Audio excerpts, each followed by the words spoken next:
Nylon khaman એવી વસ્તુ છે જે દરેક ગુજરાતીની ફેવરેટ હોય છે, પરંતુ દરેક વખતે આપણે તેને માર્કેટમાંથી જ લાવીએ છીએ. પરંતુ આજે આપણે માત્ર 2 થી 2.5 કપ ચણાના લોટમાંથી 1 કિલોથી 1.25 કિલો જેવા નાયલોન ખમણ ઘરે બનાવીને તૈયાર કરીશું, જે માત્ર 30 થી 40 રૂપિયાના ખર્ચાની અંદર બની જશે, જે માર્કેટમાં તેનો ભાવ 300 રૂપિયા કિલોથી પણ વધારે હોય છે. હેલો ફ્રેન્ડ્સ, જય શ્રી કૃષ્ણ, રાધે રાધે. સ્વાગત છે તમારું મારા કિચનમાં.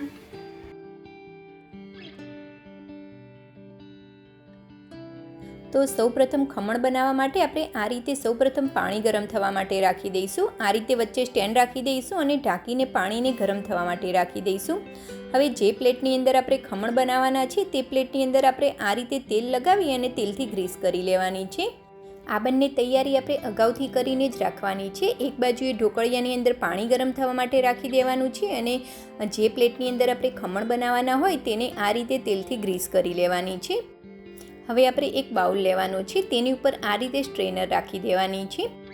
હવે તેની અંદર આપણે 2.5 કપ જેવો ચણાનો લોટ લેવાનો છે. ઘરનો ચણાનો લોટ અથવા તો તમે માર્કેટનું બેસન પણ લઈ શકો છો. અત્યારે મેં માર્કેટનું બેસન લીધું છે. તો આ રીતે ચણાના લોટનું વોલ્યુમ વધારે હોય છે, તો આ રીતે સરસ એવો દબાવી અને પછી તમારે માપ કરવાનું છે. તો 2 કપ અને ઉપર અડધો કપ એટલે કે 2.5 કપ જેવો મેં ચણાનો લોટ લીધો છે, તેને પણ આ રીતે દબાવી અને માપ કરવાનું છે. જો તમે ઘરનો ચણાનો લોટ લેતા હોય તો એકદમ ફાઇન પીસેલો હોય તેવો લેવાનો છે. હવે આ ચણાના લોટને આપણે ચાળી લેવાનો છે, જેથી આ રીતે તેની અંદર થોડોક બી ચણાના લોટના ગાંઠા પડેલા હશે તે નીકળી જશે. હવે આ બાઉલને આપણે સાઈડમાં રાખી દઈશું. હવે એક આપણે બીજો બાઉલ લેવાનો છે. હવે તે બાઉલની અંદર આપણે 2.5 કપ ચણાનો લોટ લીધો છે, તેની સામે આપણે 1.25 કપ જેવું પાણી લેવાનું છે. એટલે 1 કપ અને બીજા કપની અંદર આપણે 1 કપ કરતાં થોડુંક ઓછું એટલે કે 1.25 કપ જેવું પાણી લેવાનું છે.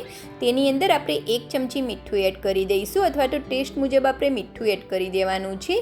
હવે તેની અંદર આપણે 1/4 કપ જેવી ખાંડ એડ કરવાની છે.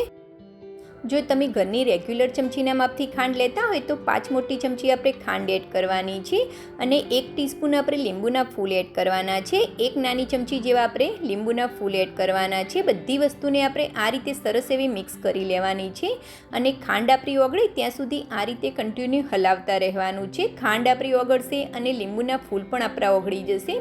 તો આ રીતે આપણે સરસ એવી બધી જ વસ્તુને મિક્સ કરી લઈશું અને ખાંડને ઓગાળી લેવાની છે. હવે આપણા ખાંડ અને લીંબુના ફૂલ સરસ એવા ઓગળી જાય પછી તેની અંદર 1 ટેબલસ્પૂન જેવું તેલ એડ કરવાનું છે. તેલ એડ કર્યા પછી તેલને પણ આપણે આ રીતે કન્ટિન્યુ હલાવી અને સરસ એવું મિક્સ કરી લેવાનું છે. હવે આ જે તેલ અને પાણીનું આપણે મિક્સચર બનાવ્યું છે તેને આપણે ચણાના લોટની અંદર થોડું થોડું એડ કરતા જઈશું અને મિક્સ કરવાનું છે.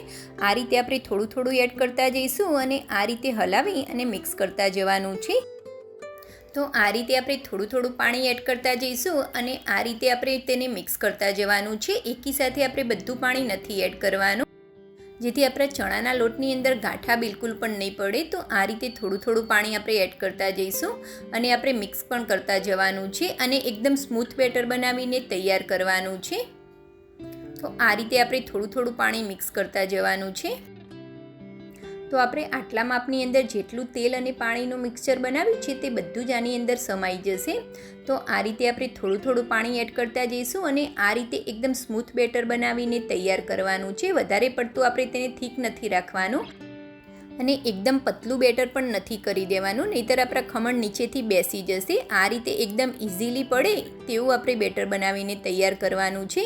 હવે જે બેટર બનાવ્યું હતું તેમાંથી આપણે 2 થી 3 ચમચી જેવું પાણી બચાવીને રાખવાનું છે. તે પાણીને આપણે ગરમ કરી લઈશું. હવે આ થોડુંક ગરમ કરેલા પાણીની અંદર આપણે 1/2 ટેબલસ્પૂન જેવો ખાવાનો સોડા એડ કરવાનો છે.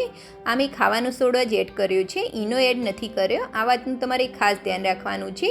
હવે બંને વસ્તુને આપણે સરસ એવી મિક્સ કરી લઈશું અને તેને બેટરની અંદર એડ કરી દેવાની છે.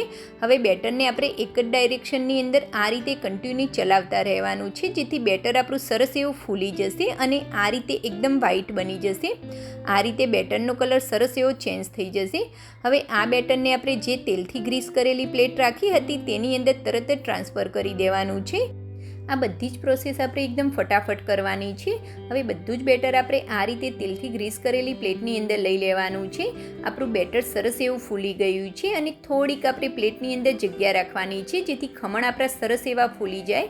તો આ રીતે આપણે બધું જ બેટર ફટાફટ આપણે આ પ્લેટની અંદર ટ્રાન્સફર કરી દઈશું અને થોડીક આપણી પ્લેટની અંદર ઉપરથી થોડીક જગ્યા રહે તેટલું બેટર આપણે અંદર એડ કરવાનું છે. હવે આ રીતે પ્લેટની અંદર એડ કર્યા પછી આ રીતે પ્લેટને આપણે થોડીક ટેપ કરવાની છે જેથી તેની અંદર હવાના કણ ભરાયા હશે તે નીકળી જશે. હવે આપણે ઢોકળિયાની અંદર પાણી પણ સરસ એવું ગરમ થઈ ગયું છે તો તરત જ આપણે આ પ્લેટને આની અંદર એડ કરી દઈશું અને ઢોકળિયાને ઢાંકી અને 10થી 15 મિનિટ માટે આપણે ખમણને થવા દઈશું. 10થી 15 મિનિટ પછી આપણા ખમણ સરસ એવા ફૂલી ગયા છે. તો આ રીતે ટૂથપીકની મદદથી અથવા તો ચાકુની મદદથી આપણે ચેક કરીશું તો આપણી ટૂથપીક એકદમ ક્લીન આવે છે. મીન્સ કે આપણા જે ખમણ છે તે અંદર સુધી સરસ એવા બફાઈ ગયા છે. તો પ્લેટને આપણે તરત જ નીકાળી લઈશું. હવે આ ખમણને આપણે થોડીક વાર માટે ઠંડા થવા માટે રાખી દઈશું. ખમણ આપણા ઠંડા થાય છે ત્યાં સુધી આપણે તેનો વઘાર કરી લઈશું. તો વઘાર કરવા માટે આપણે પેનની અંદર 2 મોટી ચમચી ભરીને તેલ લેવાનું છે. તેલ આપણું થોડું ગરમ થાય એટલે તેની અંદર 1 ચમચી રાઈ, થોડીક હિંગ એડ કરવાની છે. હવે તેની અંદર આપણે 4થી 5 લીલા મરચાં એડ કરવાના છે. મોટા મોટા કટિંગ કરેલા લીલા મરચાં એડ કરવાના છે.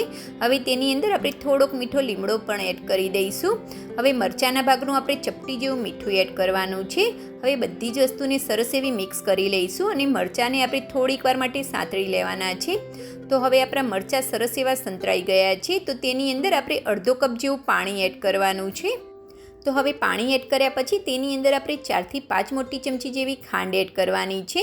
ખાંડ એડ કર્યા પછી આપણે આ રીતે કન્ટિન્યુ હલાવતા જઈશું અને ખાંડને આપણે ઓગાળી લેવાની છે. હવે ખાંડ આપણી ઓગળી જાય અને આપણું પાણી ઉકળવા લાગે ત્યાં સુધી આપણે વઘારને થવા દઈશું. તો હવે આપણી ખાંડ સરસ એવી ઓગળી ગઈ છે અને આપણું પાણી પણ ઉકળવા લાગ્યું છે. તો ગેસની ફ્લેમને આપણે બંધ કરી દઈશું. ગેસની ફ્લેમને બંધ કરી અને આ વઘારને આપણે તરત જ ખમણની ઉપર એડ કરવાનો છે. તો સૌપ્રથમ આપણે ખમણને આ રીતે કટ લગાવીશું. તો આ રીતે ઊભા અને આડા આપણે કટ લગાવી દેવાના છે.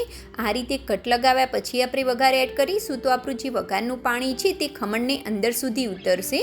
તો આ રીતે આપણે બંને સાઈડ ઊભા અને આડા કટ લગાવી દઈશું અને પછી તેની ઉપર આપણે વઘાર એડ કરવાનો છે.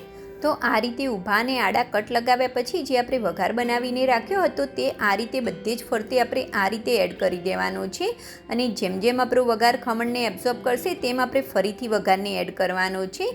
તો માત્ર 30થી 40 રૂપિયાના ખર્ચાની અંદર આપણા 1થી 1.25 કિલો જેવા નાયલોન ખમણ ઘરે જ બનીને તૈયાર છે. ફ્રેન્ડ્સ, આ રેસીપી ગમી હોય તો વિડીયોને લાઇક અને ચેનલને સબસ્ક્રાઈબ કરવાનું ભૂલતા નહીં અને ફેસબુકમાંથી જોતા હોય તો ફોલો પણ કરી લેજો. Thanks for watching. જય શ્રી કૃષ્ણ.